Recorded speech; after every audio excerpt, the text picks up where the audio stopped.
Okay, good morning. This is Anthony with BBSN, and we are live for a special attraction with Glory Days Boxing.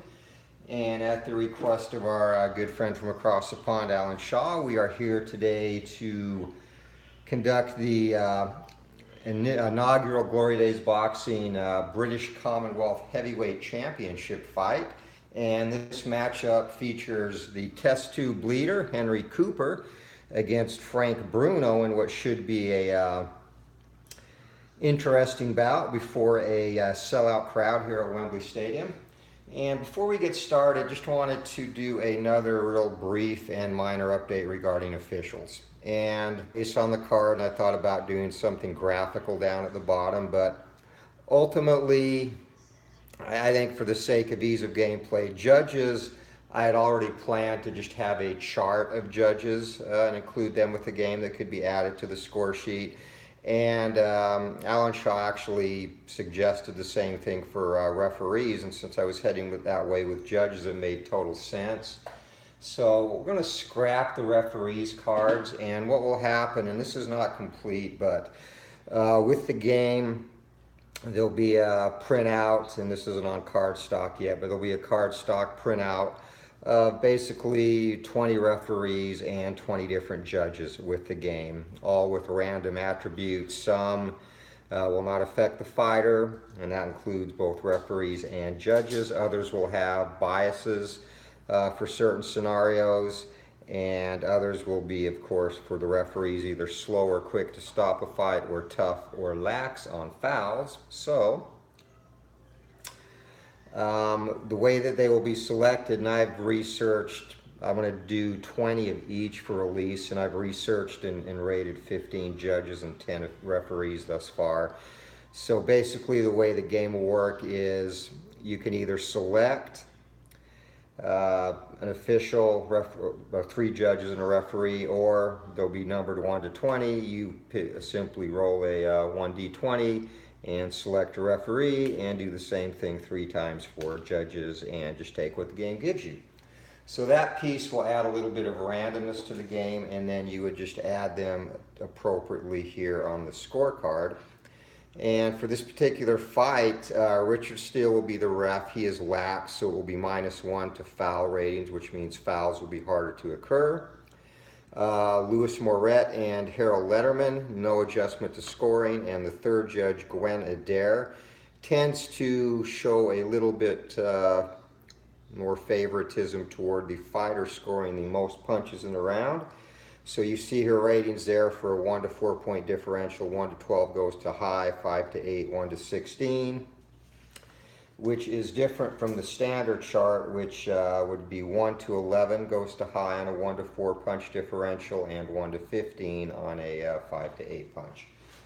So that will be the direction we go with judges and referees. And of course, I showed you the score sheet where there's a spot on there to add this data. So with that, we'll get right to the fight. This will be 12 rounds, and once again for the British Commonwealth Heavyweight Championship. So the records, Henry Cooper, a record of 40-14-1 with 27 KOs. The test tube leader, and he was active from 1954 to 1971, Henry Cooper. And with a record of 40-5, 38 KOs, active from 1982 to 1996, Frank Bruno.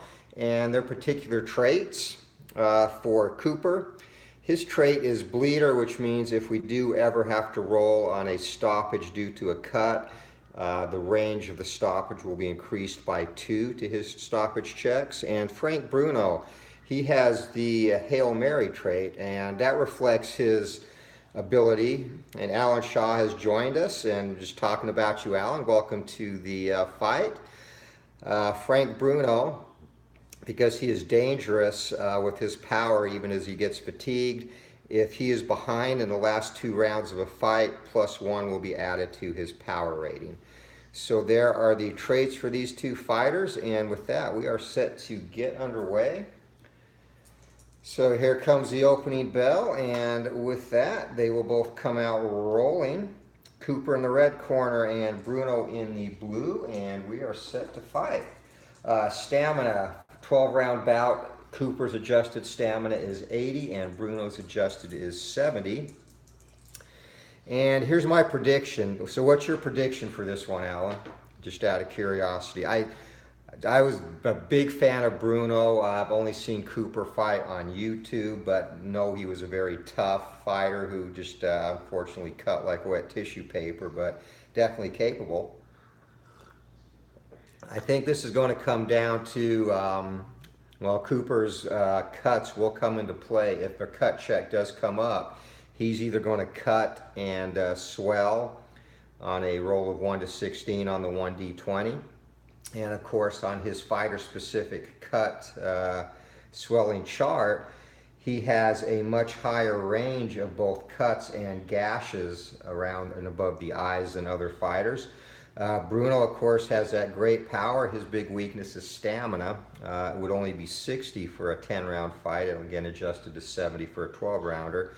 In terms of ring generalship, they both have a total of 6 ring generalship stars in their various columns inside and out. So pretty much an even fight.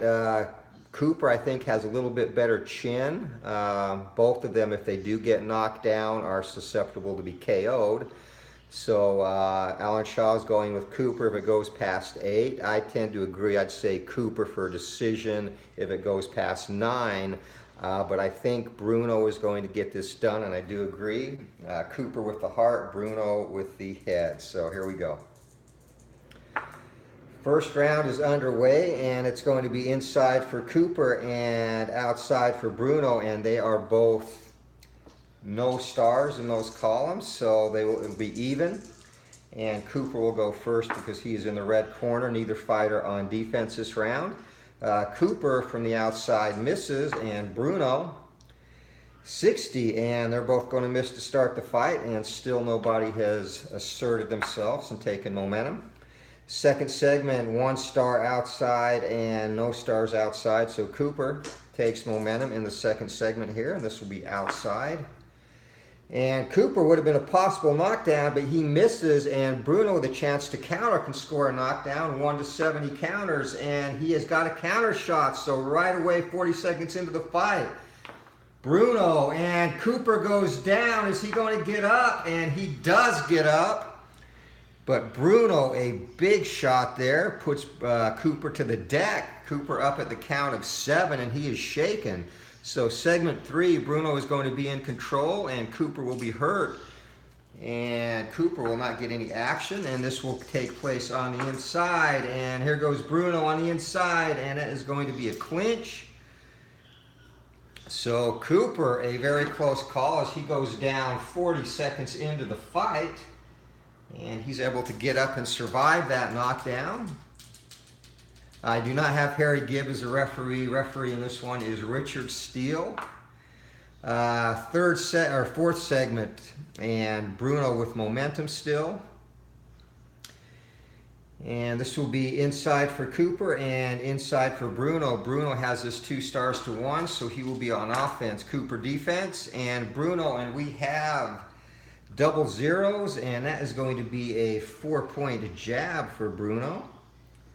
And Cooper defensively, and he's going to add a punch to that. So this is all Bruno early, and Cooper in a little bit of trouble. He's been down and hurt. 6, inside for Cooper, 2 stars. Inside for Bruno, 2 stars. They're going to trade punches. Bruno's going to go first, and this is how the fight started.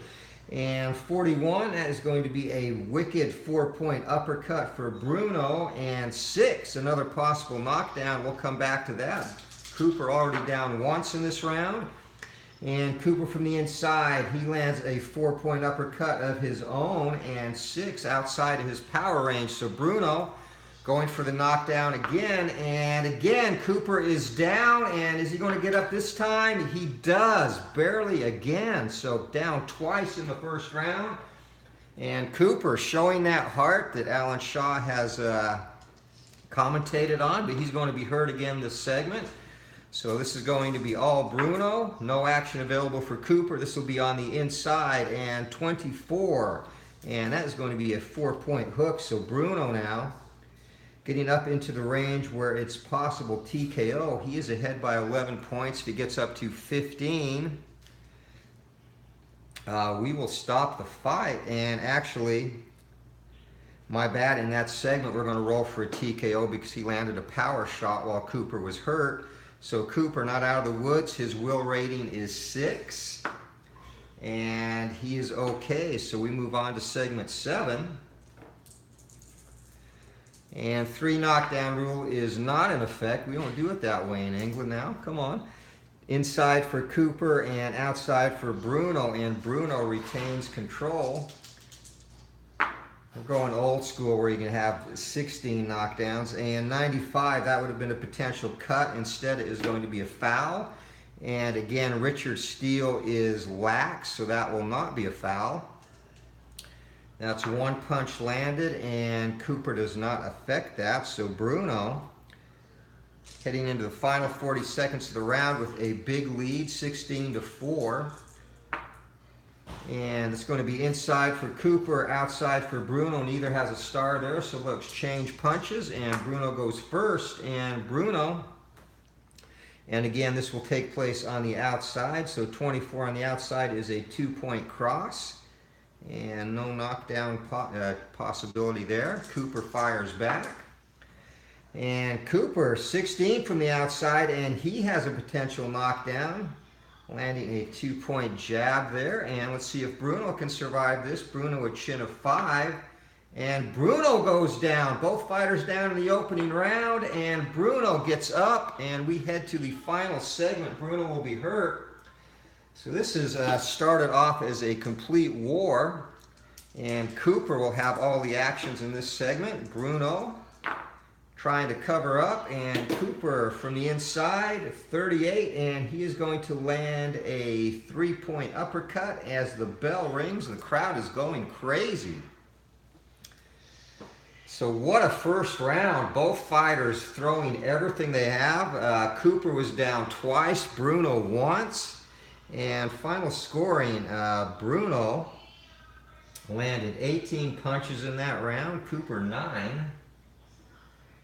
So Bruno's stamina going into the second round will be 61, and Cooper is going to be at 62.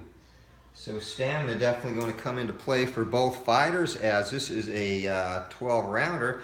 And with the score, there is a 9-point differential in the round, and with knockdowns, Bruno had the 2 and Cooper had the 1. That will be a 10-8 round for Frank Bruno. So that was a very exciting first round, and we'll see how both these guys recover coming out for round number 2.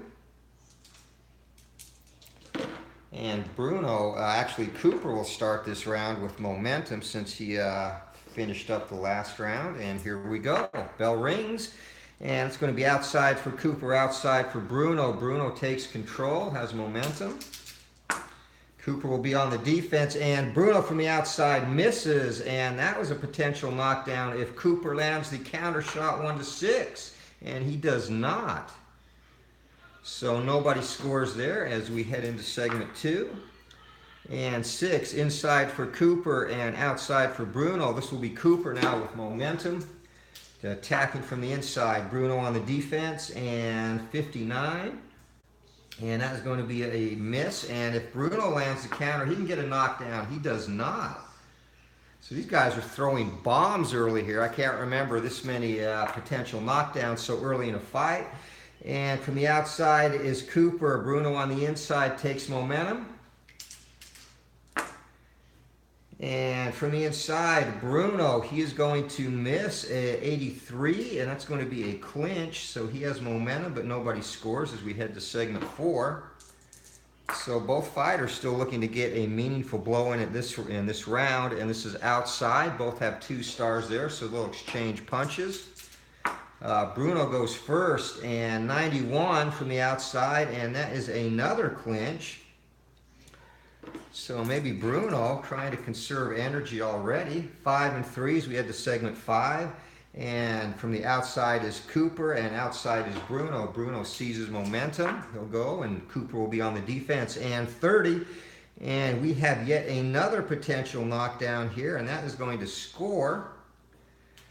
So a 4-point hook catches Cooper flush, and he does not go down, is not even rattled. And we head to segment 6. Bruno still with momentum. And inside for Cooper, inside for Bruno. Bruno maintains momentum. Cooper will be on the defense.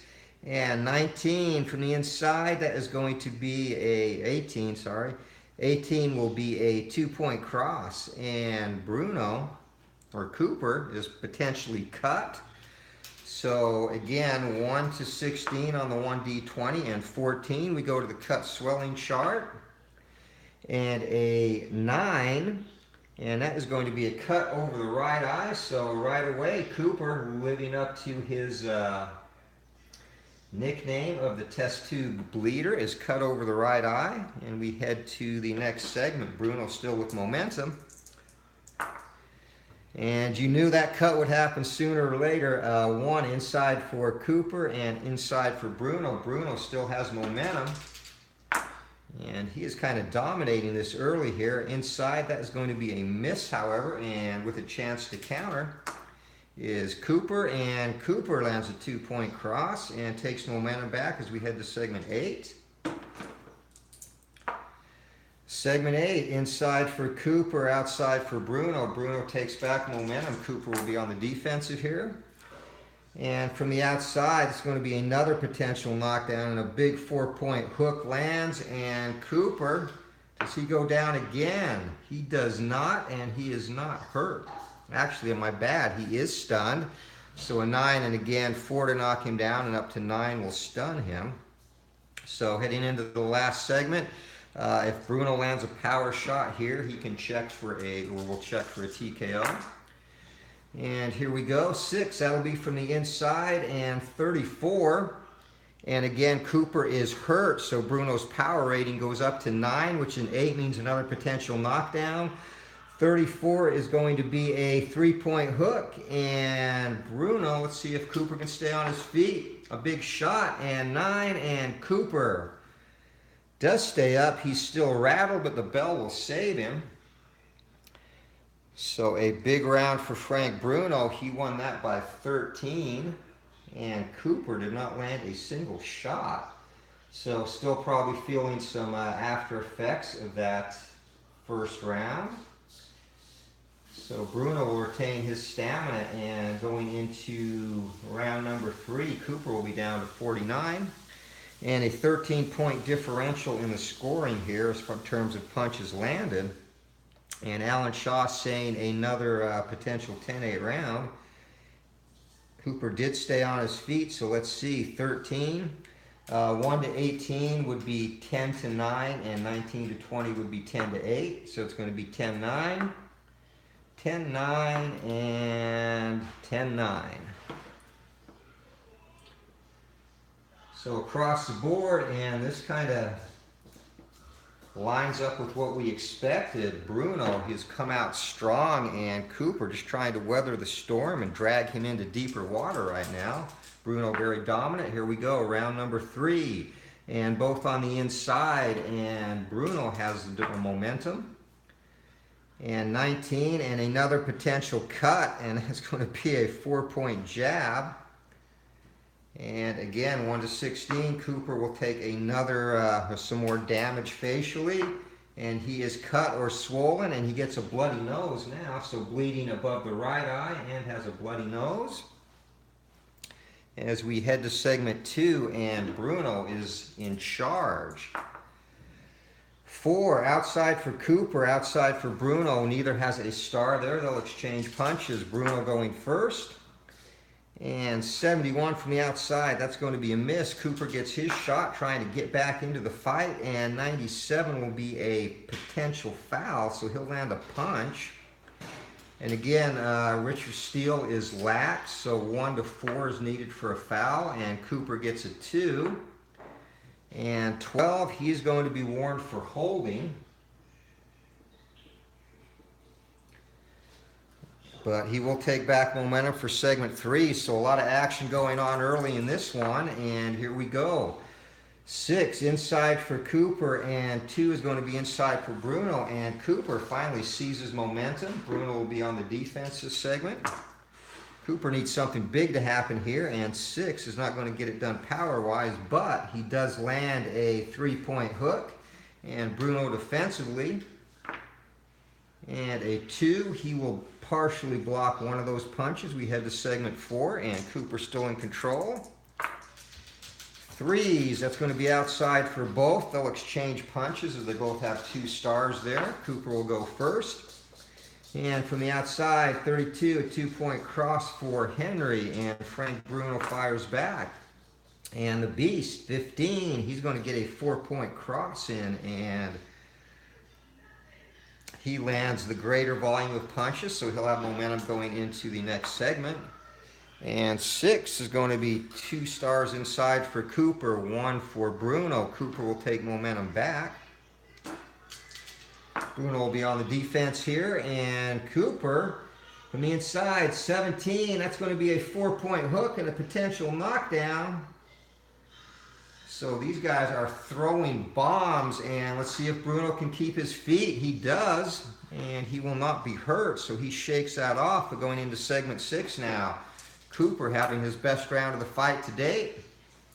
Now, Red Sox fan and Max Cornelius have both joined us. Welcome to the chat, guys. I'll give a brief recap of what's happened after this round.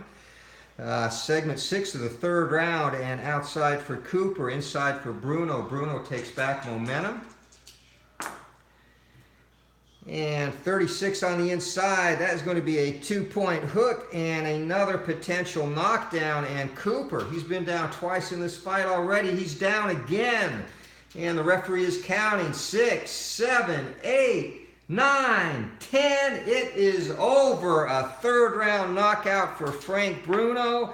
The end comes in segment number 6. So that will be 141 of the 3rd round. A KO by Frank Bruno. And this fight was a battle, a complete war throughout the entire 3 rounds. Reminiscent of Hagler-Hearns, just with bigger guys. But let's do a quick recap as this one is over. Frank Bruno wins the inaugural British Commonwealth heavyweight title. And I know Alan Shaw was going for a Henry Cooper with his heart, but he was just outmanned, down 3 times in this one. First round was potentially the round of the year. Bruno came out, dropped Cooper twice, and Cooper was hanging on. The fight looked like it was about to be stopped, and then Cooper scored a knockdown of his own right in the last 40 seconds of the round, forcing Bruno to hang on. Second round was fairly decisively Bruno. Cooper suffered a cut over his right eye, and then the 3rd and final round, Cooper again bloody, this time the nose bleeding. He also was warned for a holding foul, and then the coup de grace, a wicked shot administered by Bruno, dropped Cooper, and Henry struggled but was unable to beat the count. So 3 knockdowns to 1, and this was a classic in this one, and kind of how we thought it might go at the start. Both fighters, Cooper not really a terrible chin, but Bruno has so much power. 7 is as high as you can be rated power-wise in Glory Days boxing. And Bruno was rolling within that range with regularity. Besides the 3 knockdowns, I think we had another 3 that could have occurred, 3 or 4 actually, that could have occurred that Bruno didn't get. So, very exciting fight, and hope you enjoyed that, Alan. This one was for you. And so now we have a heavyweight on the horizon who is ready to challenge Bruno in his first defense, none other than Lennox Lewis. And I just got done rating him, so next time I go to the printers, he will be one of the new cards that I print out. And other fighters that I could possibly also have Anthony Joshua rated as well. Yeah, but he can still fight for the British Commonwealth Championship, right? But Anthony Joshua is rated. That's another potential challenger for Bruno, and I think a Joshua Bruno fight might be pretty good. I can actually rate Joe Bugner before I go to the printers, which will be next weekend, so that is a potential too for down the road. And Max and Al Red Sox fan, what you missed that I talked about early is just really briefly with the officials. The referee cards that I'd had prior to this, I really did not, really just wasn't feeling it because it was not a lot of information. The boxer cards obviously are crammed with information, fouls, cuts, ratings, and punches landed, and etc. Referees just had too much dead space on their cards. So what's going to happen with the release of the game, and this is the chart that it'll be on, but I'll have a chart on card stock similar to the game chart, which will have the initial release 20 referees, 20 judges, and it will have their traits, and I'll get this up where you can see it.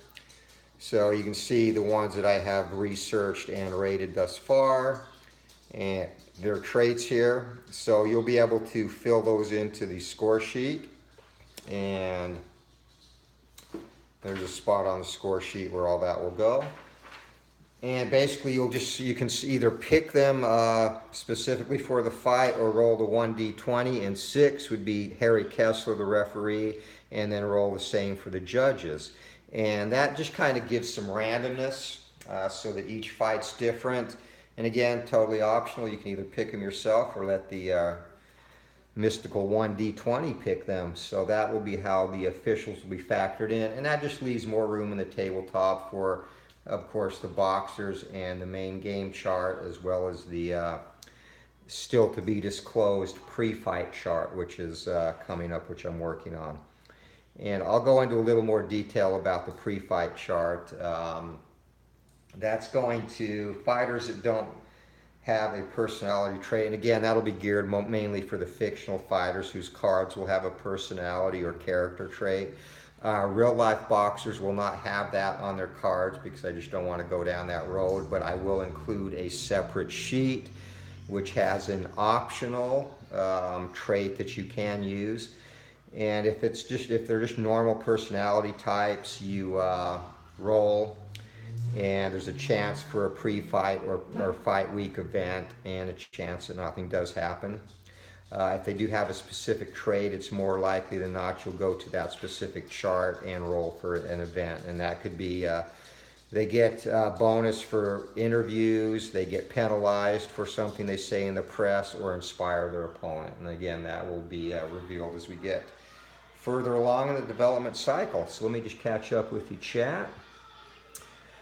Jack Bodell, Brian London, the Lantern Jaw. Who was the Lantern Jaw? Was that London or Richard Dunn? I think it was Brian London. No, I probably won't rate Jack Bodell in the initial release, and we'll probably pick one of London and Dunn to include. Oh yeah, Al Red Sox fan. Didn't get down to that part of the chat. Brian Lantern Jaw. Yep, that is him. And so Bugner will be in there, and either London or Dunn.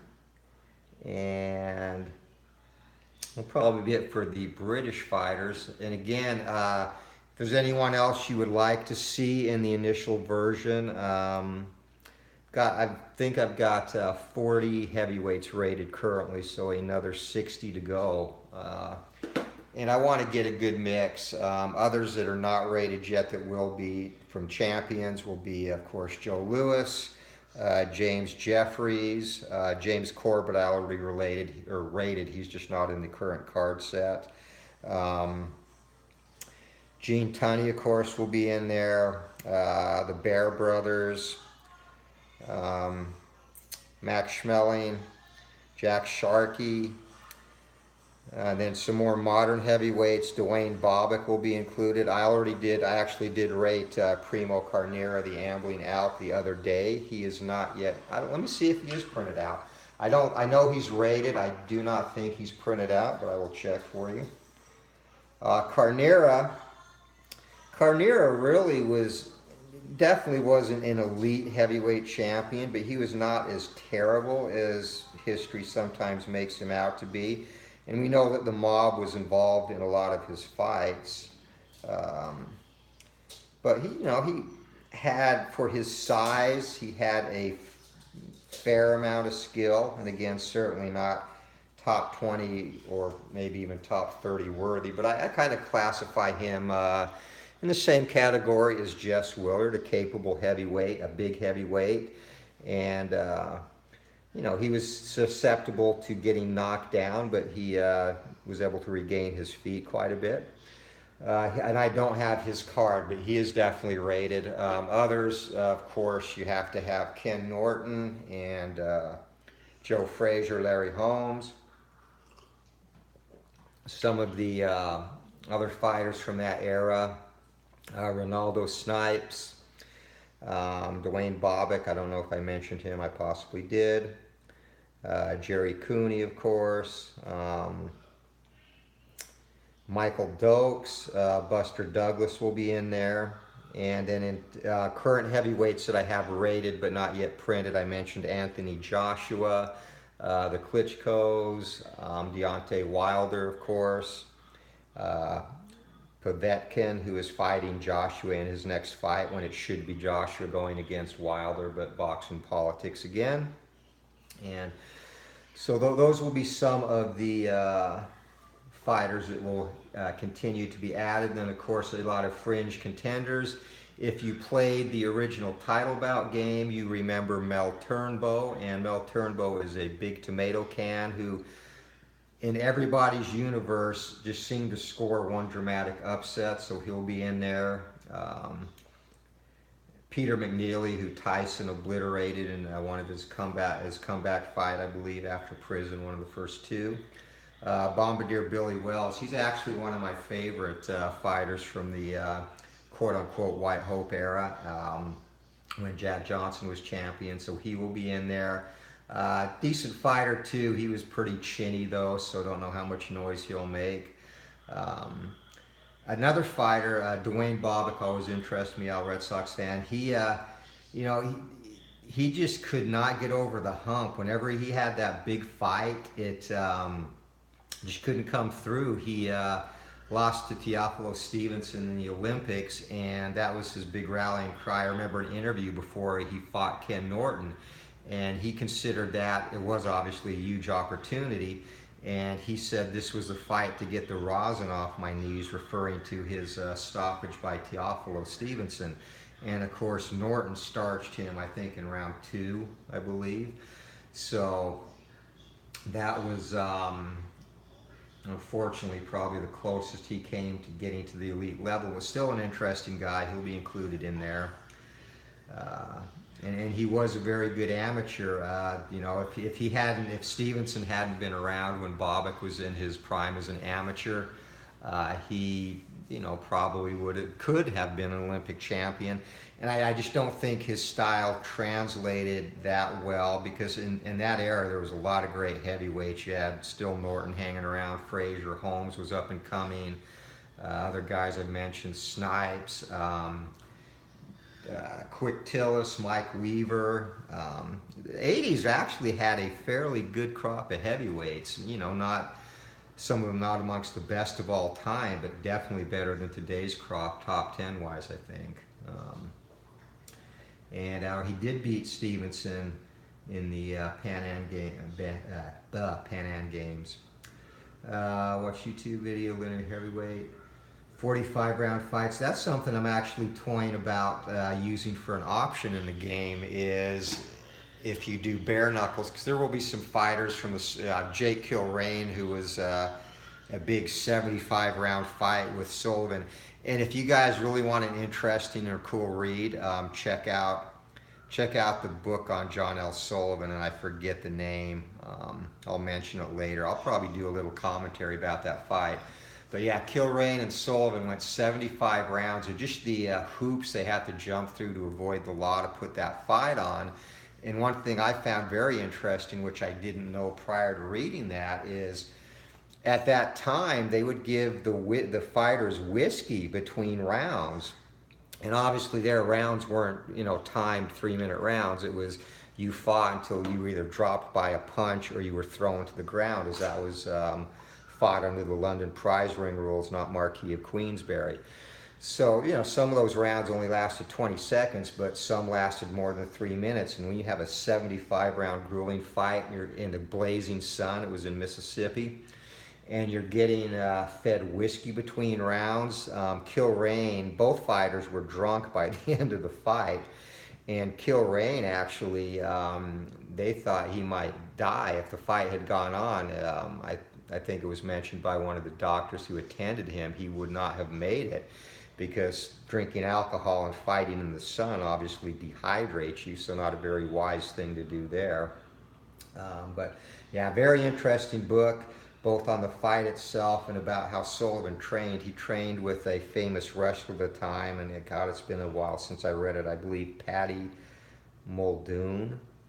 It was one of the main wrestlers in that, or William Muldoon, around that time period. So yeah, very good read. A lot of good reads about boxing. Sam Langford's book is another one I would highly recommend. And Langford is also included. I will include all of the great African-American heavyweights who did not get an opportunity when the color line was drawn, both by white champions and by Jack Johnson, who after he won the title refused to fight Langford, refused to fight Sam McVeigh, refused to fight Joe Jeanette. And again, all fighters that would have posed a greater threat to him than anyone he was fighting at the time. If you watch Johnson's YouTube videos, you know, fighters that fought him for the title were fairly one-dimensional. They kind of just tried to bore straight in. He'd land some punches, tie him up, work angles. And those guys will all be there, as well as Harry Wills, who should have gotten a shot with Jack Dempsey. And I'm going to make a card for Wills that will be printed next. And if Dempsey manages to hold on to the Glory Days title, Harry Wills will get the shot he should have received in real life. So that's upcoming as well. But anyway, that's basically it from the Glory Days boxing front. So another short fight, but a very explosive one. And once again, Frank Bruno takes the British Commonwealth Championship with a third-round stoppage of Henry Cooper. The end coming at 1:31 of round number 3. So thank you very much for watching. Alan Shaw, Al Red Sox fan, Max Cornelius, and definitely check out Al Red Sox fans channel. Doing a lot of great things there, and including his own boxing title bout heavyweight championship tournament, and some great matchups upcoming there. Also just concluded the 1960 Red Sox replay to 500, which did not reach that, but through the miracle of time travel, they are now facing the 1960 Pirates in the World Series. Also has Denny McLain, Bob Gibson replays going on where they pitch against modern day teams. So great channel. Al Red Sox fan does a great job announcing, one of the best voices on YouTube in terms of commentary. So give his channel a look. And again, all the friends of the channel as well. So thank you everyone for watching. Appreciate you spending Sunday morning here at least. This fight started at 9 a.m. my time. And I know it's a little bit later across the pond. So Alan, glad you could make it. And again, Al and Max, thank you very much as well. Have a great Sunday, everyone. And until next time, keep rolling for the knockout, and we'll see you. Have a great day.